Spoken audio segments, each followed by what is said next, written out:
জাতীয় নিরাপত্তা শঙ্কার জেরে আগামী রোববার থেকে যুক্তরাষ্ট্রে বন্ধ হচ্ছে জনপ্রিয় ভিডিও শেয়ারিং প্ল্যাটফর্ম টিকটক। দেশটির আদালত টিকটকের আপিল খারিজ করে দিয়েছেন। এর ফলে যুক্তরাষ্ট্রে টিকটক বন্ধই হয়ে যাচ্ছে।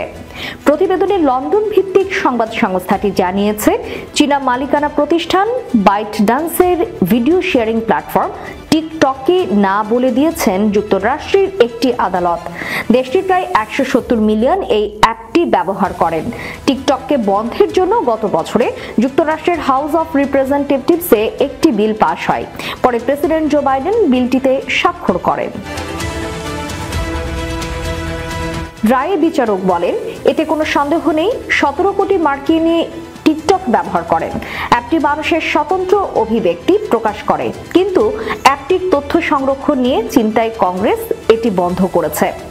টিকটক নিয়ে বাইডেনের অবস্থানের কথা ফের পরিষ্কার করেছেন হোয়াইট হাউসের press secretary Karine Jean Pierre. শুক্রবার তিনি বলেন, টিকটক মার্কিনীদের জন্য উন্মুক্ত থাকবে, কিন্তু সেজন্য অ্যাপটির মালিকানা থেকে চীনা কোম্পানিকে সরে যেতে হবে। বাইডেন সরকার থেকে পাশ করা আইনটি যুক্তরাষ্ট্রের পরবর্তী সরকার প্রয়োগ করবে বলেও জানান পিয়েরে। তবে বিষয়টি নিয়ে যুক্তরাষ্ট্রের নবনির্বাচিত প্রেসিডেন্ট ডোনাল্ড ট্রাম্পের টিমকে প্রশ্ন করা হলেও তারা উত্তর দেননি। এমনকি আদালতের রায়ে টিকটক কর্তৃপক্ষ বিষয়টি নিয়ে কোনো মন্তব্য করেনি।